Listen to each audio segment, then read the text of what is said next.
pick up on it later on. So,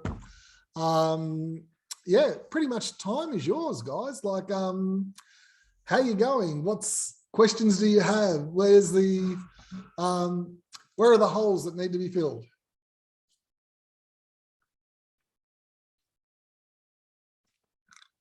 Great, that's it. So that's a quick meeting. Oh. Hi, Stephen. Hello, everybody. Lovely to see you. Hey, Lisa. Hi. I was just going to check. I was going to use the ACARA STEM pro forma for the unit. Is that okay? Totally. Look, the one thing that I know when I'm learning, there's nothing more frustrating if you get an assignment and you spend all this time on it and it's not going to work and not going to be used. I think it's absolutely ridiculous. So definitely, I know that different schools have different approaches. I'm not too worried about the style it's actually in. What I'm looking for is the integration of that STEM. Is there a logical sequence? Is it integrated? Like, can you actually see it? And does it make sense? Like I said, like, I think if we've done this right, this course right, you guys at the end of it should have a program that you can walk into school and go, here it is. If it's not in the right format and doesn't suit, you're out of the game straight away. So no, definitely make it fit your school, make it fit your work purpose so that you can actually take it in there and go, no, this is what I'd like to go. This is all the work that I've done behind it. Here's the resources. Let's give it a go. Yep. Yeah, that's great. Thank you. I just found out I'm teaching grade 3 next year, so that's what I'll be looking at. And I think that's the best way to do it. Like, you know, like I said, I'm very big on if we're developing it, where can we use it? How can we use it? Yep. And like there's another question earlier, like, does it have to be from the last project or like, you know, from the last assessment task, or can it be something new? Again, happy for it to be standalone and something different. The idea was of the first one was to start generating ideas and progress on from those ideas to actually develop it into a working unit.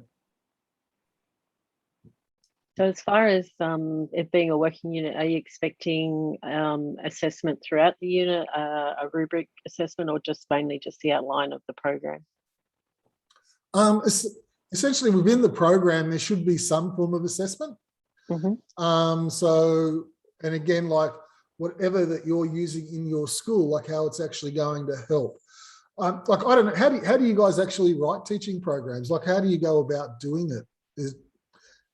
Like, have you got like, where do you guys start? Like, it's, I'm just quite interested in seeing what people do. Like for me, those resources that I actually sent out, I developed those before I actually started writing. And it'd be interesting to know, like when I start out, obviously I start with the assessment in mind as well. What am I actually looking for? How am I going to test it? What does that test look like?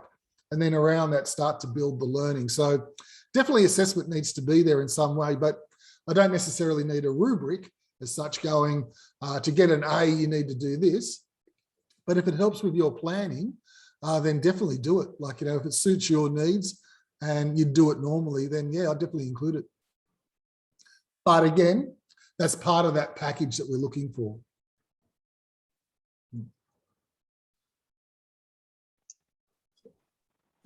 So if you like, I'll walk through the sample. So I might give you, like, stimulate a bit more conversation to give you some more ideas.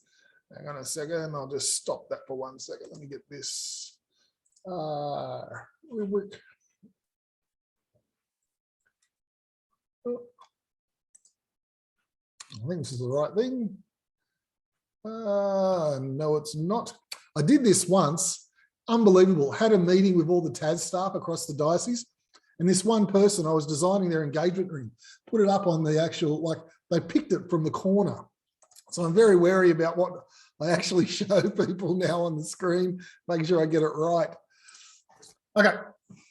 So this is the task rubric as such. So you can have a look at what we're actually looking at, basically all the political stuff, you could say, what we need to actually meet and in the assessment task. Again, we're awaiting a 50%, and it's pretty much essentially the teaching program for the students. Clear, explicit and authentic links to curriculum made across science, technology, math and engineering focus. I'm not sure what other units you're actually doing, but like within STEM, and I'm pretty sure you've come across it, they're quite passionate about who's in charge of STEM.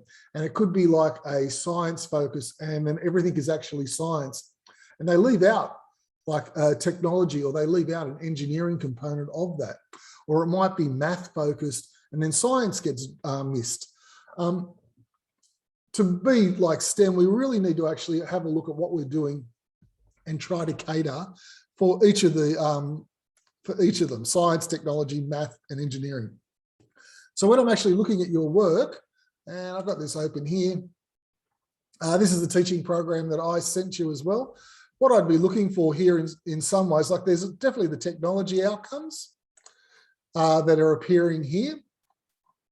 But as I'm going down, I've got science outcomes and skills as well that are embedded in this unit. So when I'm actually looking at the work, I'm looking, do you have each of those outcomes there? I think the math is there as well.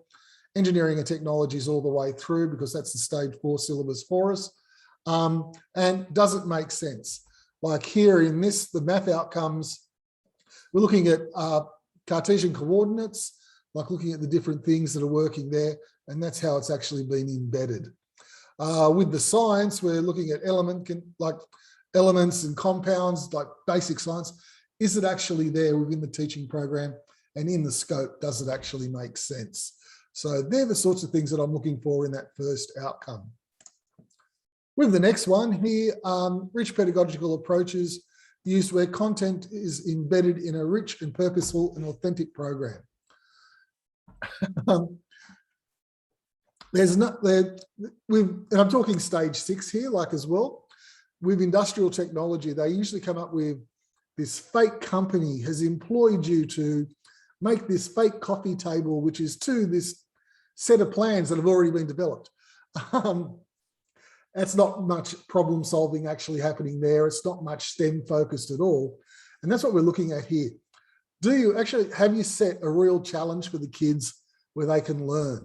Something where they're going to have a look at it and think about it and try that to challenge what they're actually doing. Again, with this teaching program here, the main focus was getting an elementary entry level into coding. That's what we're actually looking for. I'm using science and math within that learning, but the main thing I'm actually looking at is the coding here, developing code, designing algorithms and creating code for a digital solution. So again, that's what I'm actually looking for. That's the focus. And it's, I feel this is a rich task in the sense that it's giving them lots to work with and lots to look at, but there's a real purpose to it as well. It's not something that's invented or something, there's learning that's actually occurring.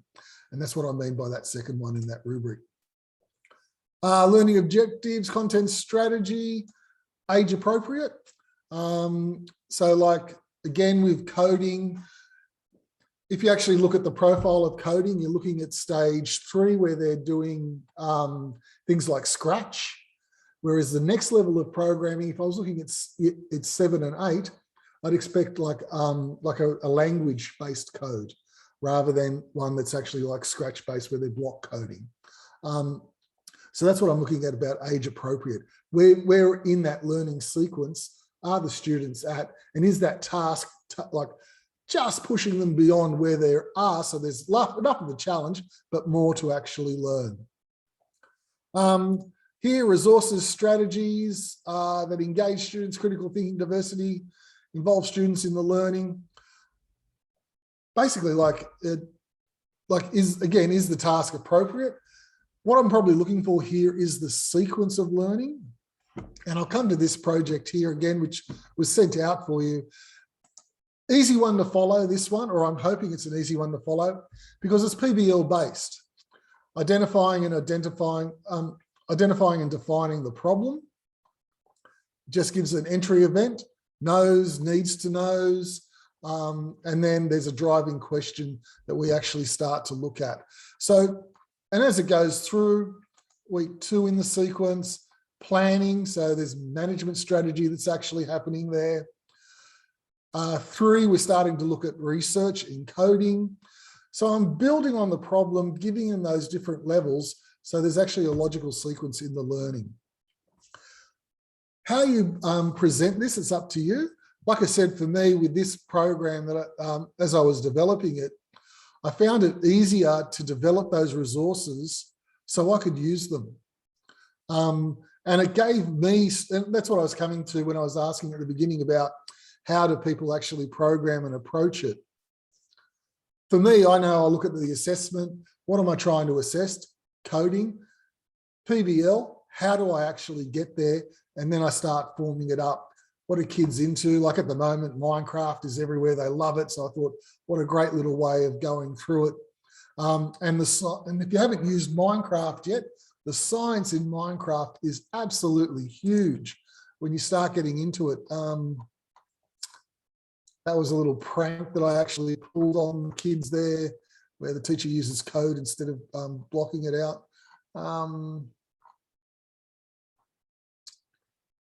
just trying to find you the example of the science. All right, yeah. So when you actually come into this in Minecraft, you can actually build a science laboratory where they can pull apart compounds. So they, using the material reducers, they actually pull them apart down to their basic elements. So you can see how they've been made. Lab tables, so you can make things, compound creators and element constructors. Really, really good. Here's the journal. I wonder if I can actually open that up. Yep. So it comes with its own little chemistry journal that you can use, and it pulls it all apart and shows you how these different elements are made, like protons, electrons, and neutrons, putting those elements together to create things like H2O, and just shows you how to do it. And then again, you come down to these little things. So it's, while they're playing, they're actually learning, which was the idea behind this. So it was lots of fun from the people that I've actually heard that are using it. Lots of arguments, lots of frivolity, but behind it, they're getting this sort of science knowledge of the chemical, like the element table, and they can put them together to create new things.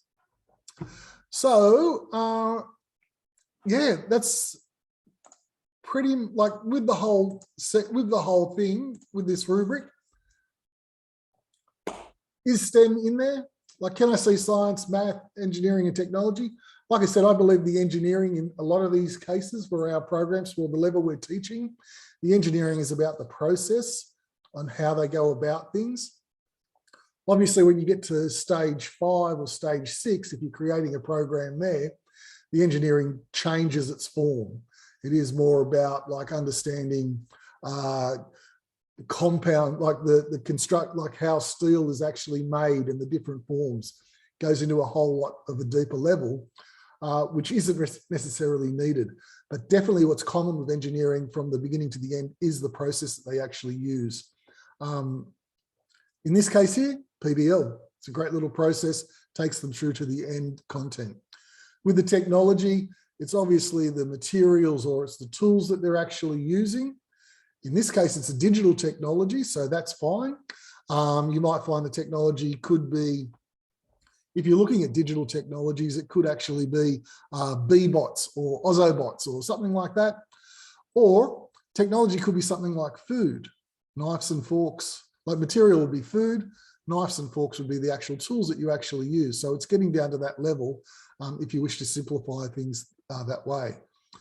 A pen is a tool, paper is a material. So even drawings could be enough in some cases. Rich, like I said, authentic and purposeful. Learning objectives are the syllabus, is the syllabus content there.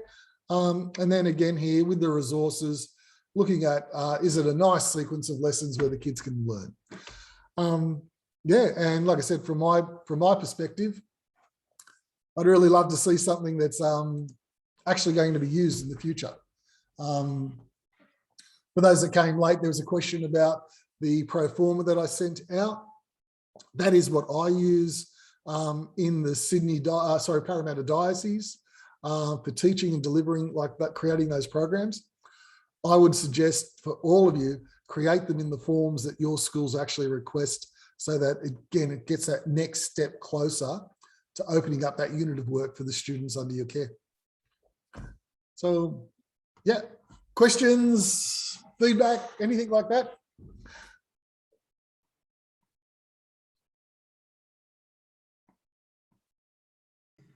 Do you have a Okay, set I'm jumping in again.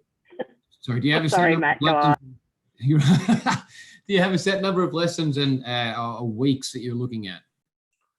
No, like what I've actually judged this on is, again, like cater for your needs. In the stage 4 technology in New South Wales, they have certain requirements. You've got to cover 4 different technologies. And usually the way that it works is you cover them over 2 years. They either do them semester-based or they do them term-based. Sometimes you find it's trimester-based. So for me, in writing this program, the best way to do it was looking at a 10-week unit. Again, for you guys, cater for your needs. What is it that, like, how is it working in your school? Like I said, the transition from this, educational assessment so that you guys can move through to get the certificate level or the graduate level, that's nothing to do with it. I'd say, like, if it's a 6-week course, beautiful. I don't care. It's more, like I said, it's more about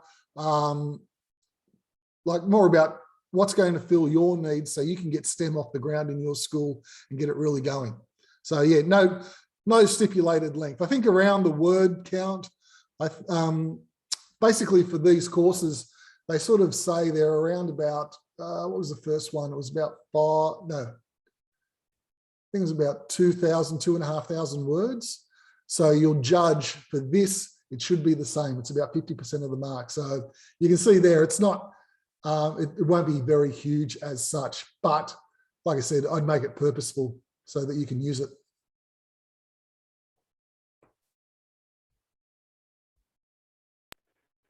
I was just going to jump in and ask Stephen if I could. This has been something I've been thinking about, particularly because I'm primary based. And I'm really trying very hard to operate from within the engineering space this time, because as you said, every other subject, that's what we do. And I've really found that design is the link that pulls everything together. So I like this strategy. But what I'm struggling with is a lot of the engineering maths, the engineering science for little kids down to, grade 2 and 3 level. I'm struggling to make it simple enough, but still stay true to the design principles. Have you got any suggestions about, from an engineering perspective, what are like the very beginning skills and things that you would like to see in, junior primary children starting to build those engineering skills in like a bit of a spiral way as they come up to high school? Yeah, it's, I always find like there's arguments everywhere with STEM, everywhere. I think you're 100% right. Like I think I sent out earlier to some people about design. I'm trying to be politically correct here, I must say, because I believe that design is the heart of engineering. And for design to be, like, I believe there's 2 types of design. One is engineering design, which I call smart, because it's purposeful and there's a reason for it. The other form of design, it can be like designer jeans, it can be designer cake, it can be design jewelry. It does have a purpose and there's design elements in it, but it's not necessarily smart in the sense of needing to employ those science and math skills. For me, and you're right, this isn't easy. This is really, really hard to do. And when you get to engineering math, you'll find that the concepts, the biggest problem that I'm finding with engineering math when I'm teaching at the stage 6 level for the HSC course is actually seeing the problem. So it's a lot of the times it's like, if you've got, and I'll again, correct me if I'm wrong, like John's got 1 apple, Jane's got 2 apples. How many apples have they got? That would be enough of that level math in those early years. So they're actually trying to imagine and view what the problem is. So I'd actually, even if there's basic numeracy skills that they're building upon, that's just pushing them. It might be, so in engineering, they do a report. It could be like numbering systems, 1, 1.1, 1.2, understanding something along those ways. It could be, like I said, like when you're talking engineering, you're talking about forces and things like that. So forces that are acting on a body, we know that, like even if you teach them about gravity, in the sense that gravity has the power of 9.8, or to make it simpler for the earlier years, 10. So you can almost use 10 times tables and things like when you're looking at forces and things. Yeah, I believe that they need to, so engineering for me becomes real around about stage 5, where there's now a dedicated subject and there's a definite focus on all of that content, which links to civil, links to biomedical. So there's definite reasons for doing engineering. At the moment, it's design, implementing some math to help solve problems, implementing science to solve problems, and implementing some technology to help you build a solution. If you're getting that into a program, especially in grade 3 or below, like that's perfect. They just need to see that there's a connection in some way, shape, or form. And again, this is my belief. Probably look at a textbook somewhere or some academic writing and they'll refute that. But as long as they're learning and seeing that there's a connection and a need to know all of those things to be good in design, to solve problems, perfect. Yeah. I'm not sure if that answered the question. I know I went off on a tangent, but yeah, like it's more about understanding how it fits together. So it might be, how many pieces of paper are we going to need for this project? You know, like if they're maybe doing I'm thinking origami here or something, like you need it for testing, you need it for the actual project, you'll need it for, so they're just thinking problem solving and starting to do that early edition to work out what they need. Yep. That's good, thank you. No worries.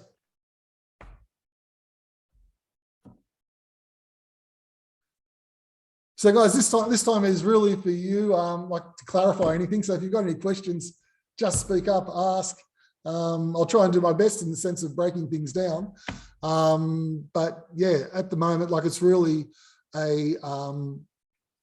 about sitting down, writing a program and trying to genuinely embed math and science into it so that the kids are increasing their learning opportunities and seeing how it can be used for problem solving. I had a quick question. Yeah. Sorry. No worries. So I'm Queensland based, so a little bit different to your stages that you guys use down there. We are required to do an alignment curriculum with all our assessments and with all our unit overviews. Is that something that I can include as well, or would that just be considered overkill in respects for you guys? Like I said, like for me, I'd much rather it be genuine and follow the patterns that you actually work with. Like if I don't think you can overkill this, to be honest. Like you could probably go under, but going over, there's no, like I'm not going, like what I'm saying is supposed to be around about 2,500 words. I'm not going, that's it. I'd much rather see a piece of work that we can actually use somewhere along the line. So no, definitely any of that formatting thing that you need for your school-based practice or wider, do it. Okay. Do it. Like I said, I'm dead set against the idea of like doing a project because you've got to get a mark. No. Let's do something that you can actually use. Okay. Thank you. No worries. So what projects have people got in mind? Like that might be another way to talk them through. What are we looking at? Well, coming from a primary perspective, my first go-to science, to start with the science, because that's the syllabus that I'm dealing with. And even the digital technology strand in that science links, well, that's our technology link, and that has a design aspect to it as well. Like they're designing systems and things like that. So yeah, have decided narrowed it right down. But is there any problem with having it more heavily biased towards science, and but still having math within the program, and but just so like not every single activity would have all science and maths in it? I think the nature of the course, like this unit, is that it should really be technology and engineering focused. So like the engineering side, like Lisa was saying, the heart of it to me, especially in the primary, is that design, showing that there's actual steps. So as long as you've got those steps in there, that'll be fine. With the technology, like really that's leading to some artifact or some result being created. So definitely with systems and things, there's like I saw we've got a new school opening in the Parramatta Diocese called Santa Sophia. They built the whole thing from scratch. It's going to move the kids in because they had a whole lot of issues rather than building it in stages. So one of the projects that they actually had, I saw the other day with the juniors, is like a system of getting around the school. So like, you know, working out and planning how they could do it. With the science of that, you could actually look at the environmental damage of paths of least resistance and goat tracks sort of thing. The mathematics might be like in stepping it out. There might be signage. And the reason I'm saying that is because I know you guys are opening up new buildings soon as well. We're trying to navigate around building sites, So like, yeah, that in itself would be, and if you look at that from an engineering perspective, that's what we do with all our roadways. Yeah. You know, so that it turns into a little civil engineering project. But no, I don't care if it's science heavy or math light. Like I said, as long as the learning's there, the engineering design process, PBL, if you're using that, and the technology side, some form of artifact coming out of it, whether it be the use of an Ozobot, or whether it actually be a signage for like a walkway system. A product or something. So we're into with the maths is pretty heavily skills based in primary. So the maths within that unit would be sort of more incidental, related to the task, and rather than a whole like focus on a particular outcome in maths or anything like that. There'd be the real life links. Yep. And I think that's the other thing that we've got to look at as well. It's very easy to force something into it, like trying to squeeze it in, and there's no value in that. Like the kids like, why are we doing it? Like, you know, it doesn't help at all. So what we do should really be helping in some way, shape or form. So no, definitely, like I said, I know that it's the science and technology syllabus in that stage. Happy for it to be science focused. But again, coming back to this unit, design as the engineering, technology as what you're actually helping to create the artifact with. Okay, cool. Stephen, did you need any photos of the end product, or is the plan itself okay? It's the plan we're looking at. Yeah. Good. So like it'd be great if we had time to actually run it and see it, but I'm guessing that like if you're doing all the planning now and it's going to be week 5 this term, we won't get to that stage. So no, it's definitely just the planning that we're looking for. Great. Yep.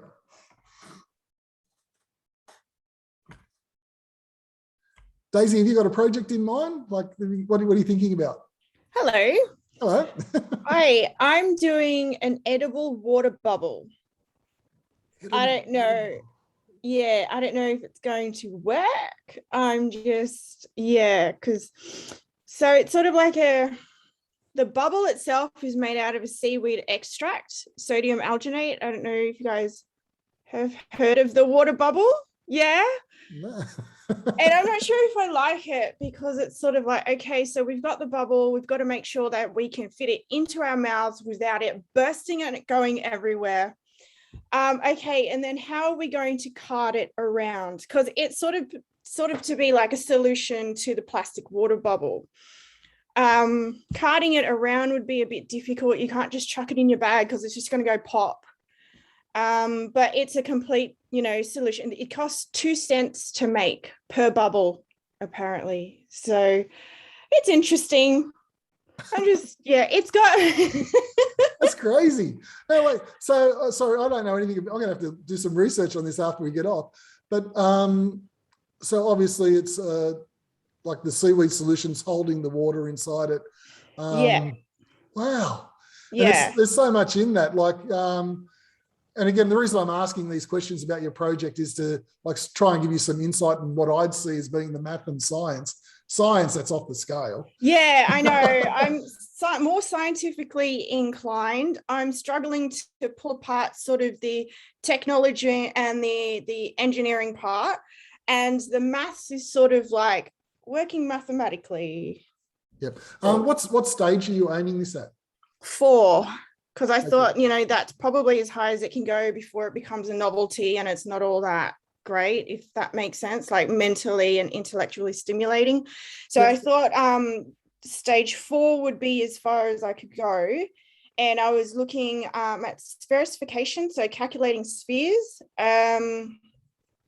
volume and area. I think that was it on my list. Yeah. Yep. So like for me, like thinking about that project, I would not be able to do the water bubble. Right. But there's no reason why I couldn't buy them and bring them in.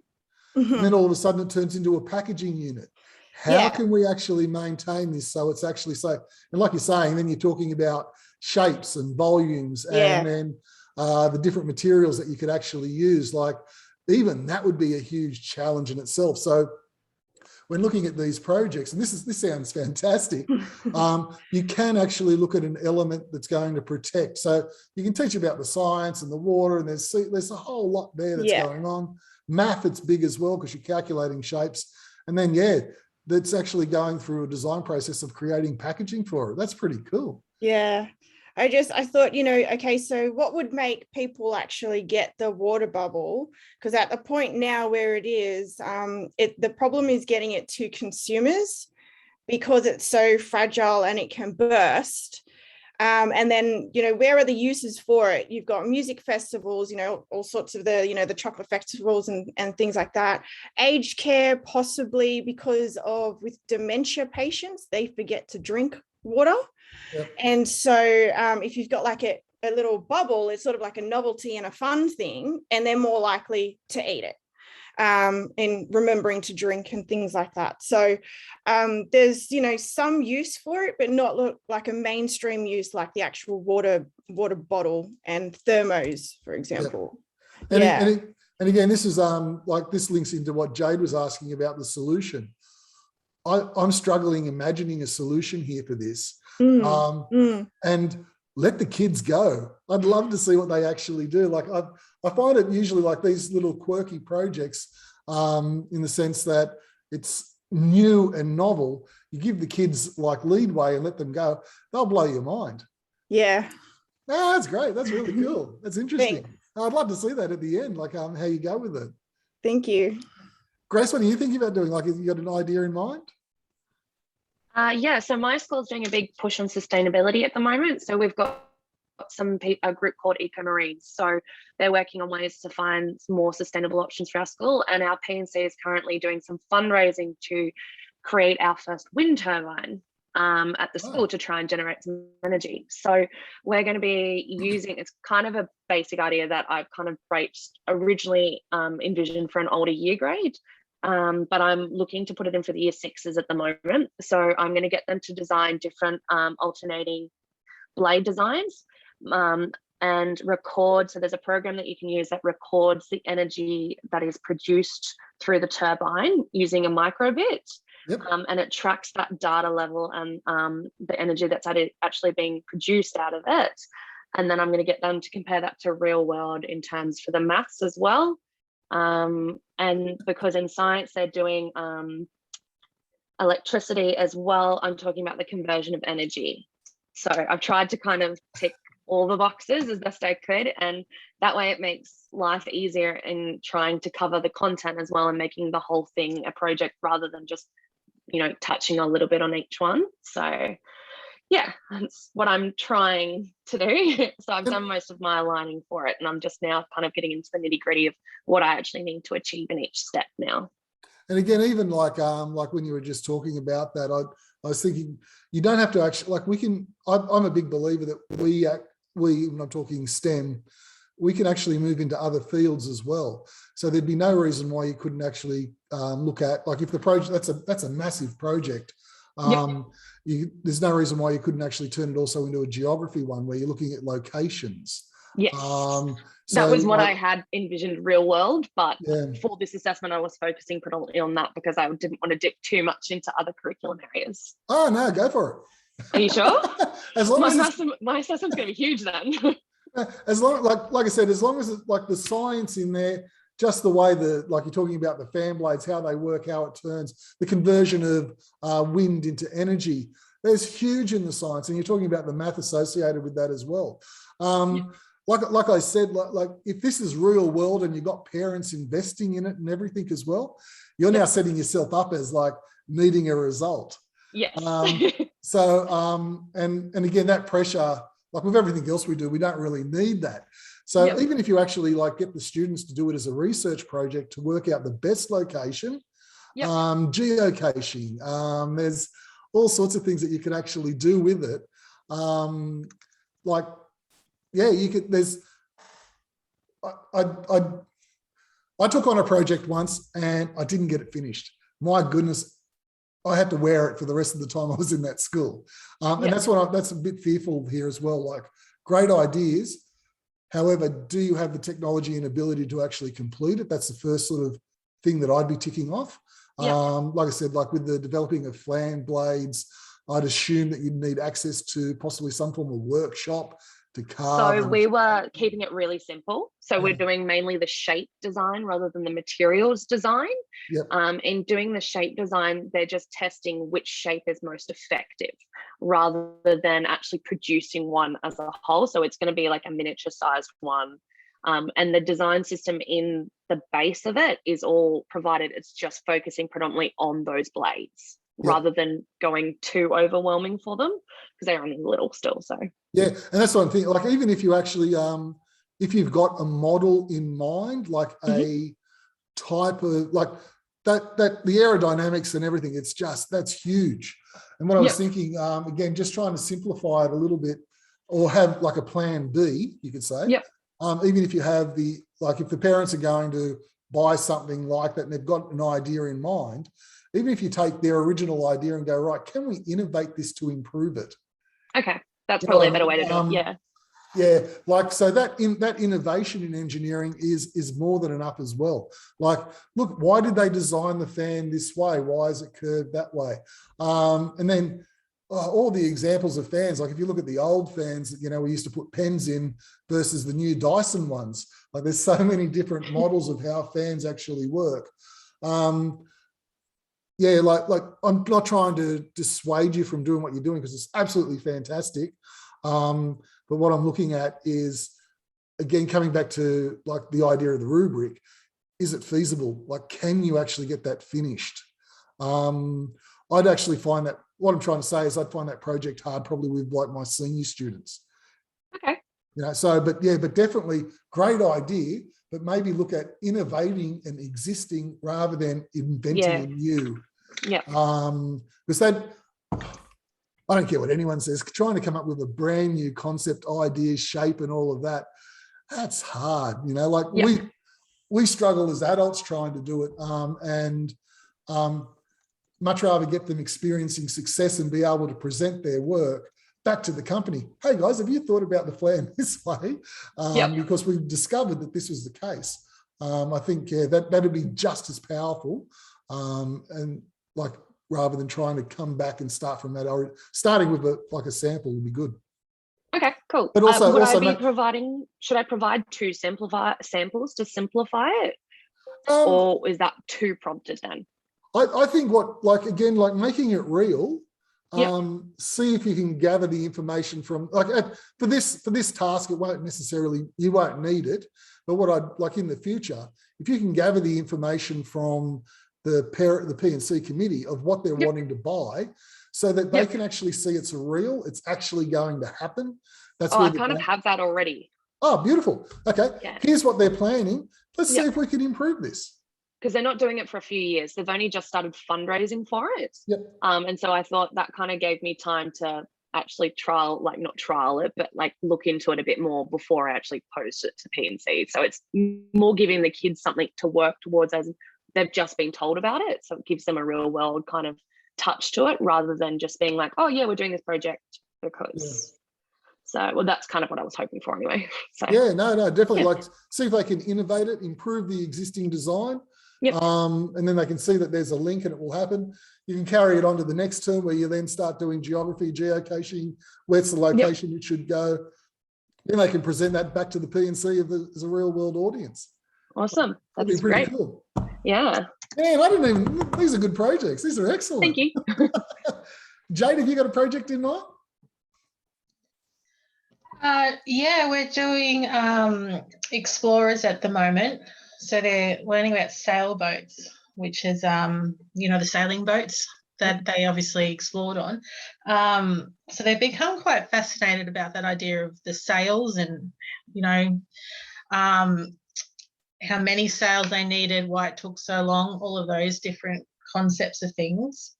So I thought they can build a sailboat using certain materials that will travel a course in a certain time.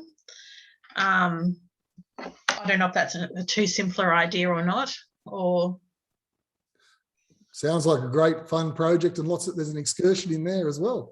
yeah, because I thought the maths they can time, like use a stopwatch and things like that, and time distances and how long it traveled, and then bringing in the digital technology to the maths with the data representation. So trying to see which designs worked best, which were more effective, which sunk and why they sunk.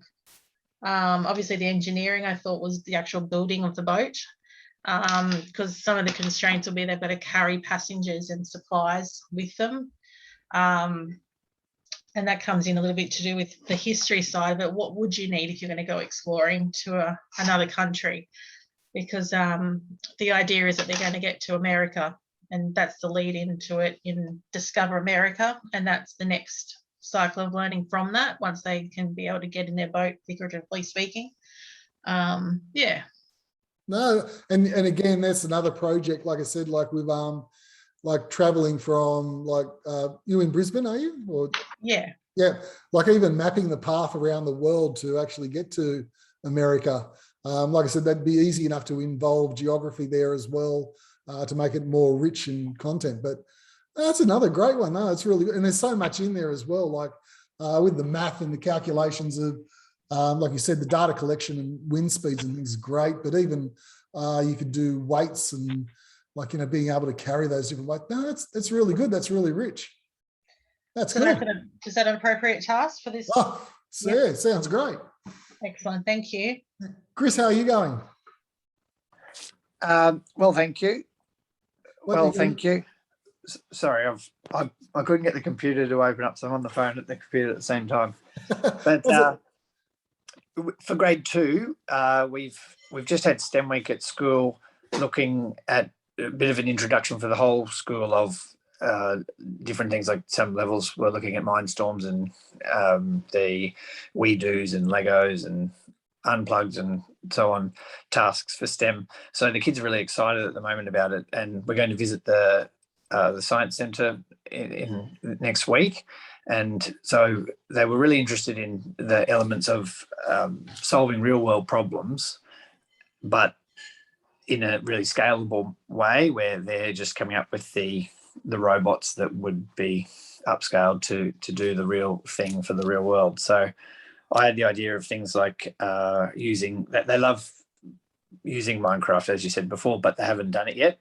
They used to build a fairy tale world for the narratives they wrote, but this year we've changed the structure of it. So I think a lot of them would like to use the STEM to sort of build that underwater world where then they could use the Lego and design the the robots that could mine underwater or explore space, and they've now got the ability from some of the activities we did last term to use the tilt sensors and the light sensors to follow paths and a bit of input and output for, you know, when they talk to it, it'll do this, or when they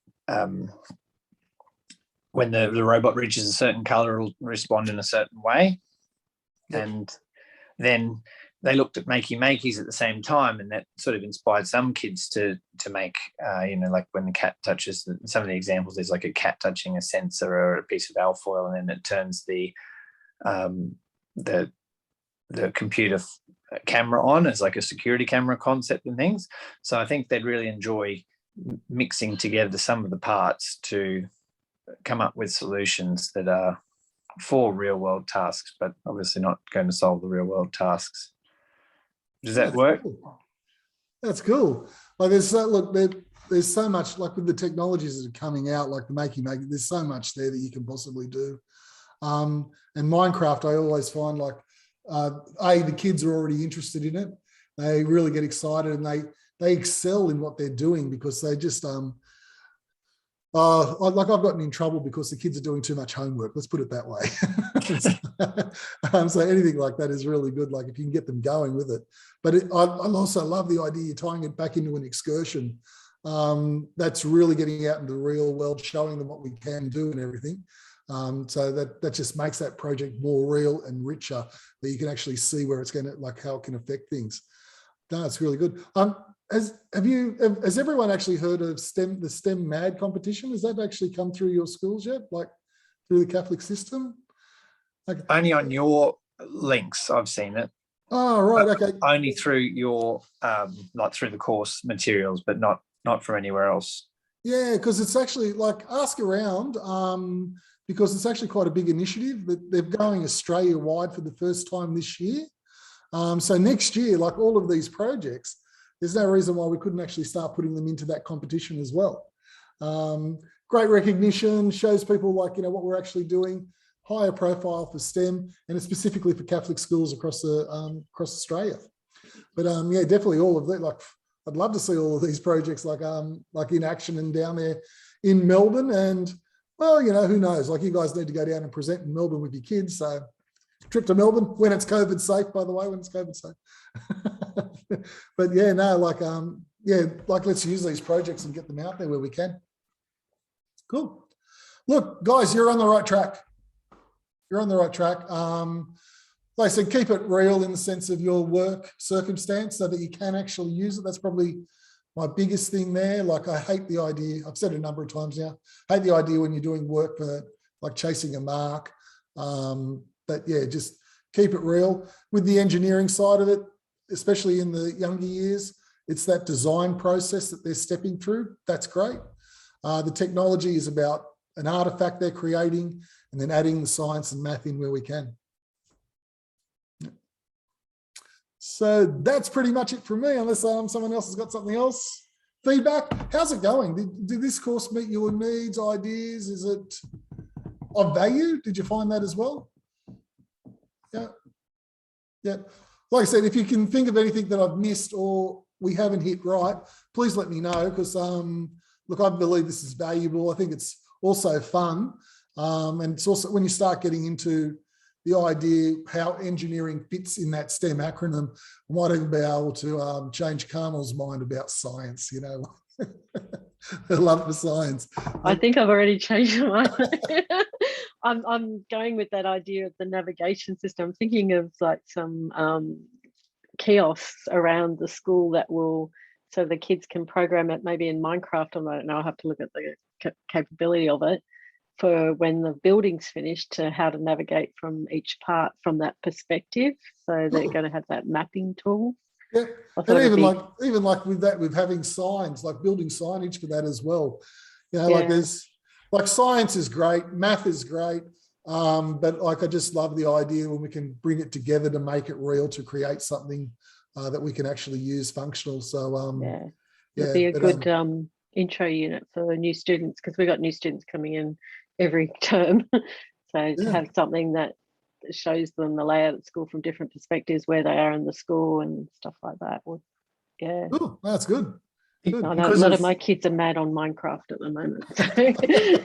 Stage 3 boys. And you'll find that the new kids coming in as well, they'll love to engage on it. They'll love to get involved in like, you know, have a look at this. Or even if you can actually make it as a game. So there's create a roadblock. Okay, let's find out where the mistake in this map is, you know, like something like that even. I don't know whether Minecraft's got the capability, but I'd like to sort of introduce some sort of a VR aspect as well, like where they go to a certain spot, it triggers maybe the front office ladies welcoming them or something like that, or this is where you find Mr. Miller, this is his office, where Mrs. Bauer's office is, that sort of thing. I don't know if that. Yeah, I used to actually have a lot of fun with geocaching. Yeah. It's on our phones. So you can actually get those locations and stuff. So you can actually use the technology that the kids have in their hands as well. It seems to have died out a little bit, but it was almost like a treasure hunt. But again, using the technology could be the phone. You know what I mean? Mm-hmm. And then like you can break it down for the kids so they understand how, the science and the math works with that geocaching, like locations and things. Yeah, the coordinates and things like that. Yeah, so something like that. Yeah. But again, it's a game. They'd love building this game for the new kids coming in, like testing them, and you know, you get to this location and there's nothing here or something, you know, like there's a whole lot in there. And there's a natural coding in there as well. Yeah, exactly. Yeah. Sorry, Chris, you were going to say something before I cut you off? Sorry, no, I was going to say with COVID, with the lockdown, because we couldn't have our prep orientation day last year, our school genuinely needed to make a video of the school, but instead they took on the project of a group of kids to use maths and the scale of the room, and they used their real rulers and walked around and measured things and made the blocks to scale to make a video then that was shared through the parent portal for the new parents. And so it was a genuine practical application of all of the work. You could question why you didn't walk around with a camera for 30 seconds instead of spending weeks making it, but all of the learning that went into it was fantastic, and the kids had that real world rich task, and they saw the product because the new preps got to sort of be the parents of the new preps who couldn't come down to the room, they could watch it, and then the kids go down to the real place on that open day. Cool. That's good. Hey guys, email me if you've got any problems. If you want to set up another Zoom, happy to talk you through things or give you my 2 cents worth if needed. But yeah, like you guys all sound like you're on track and have this. So, okay. See you next time. Thank you. Thank you. Bye. Thanks, Stephen. Bye.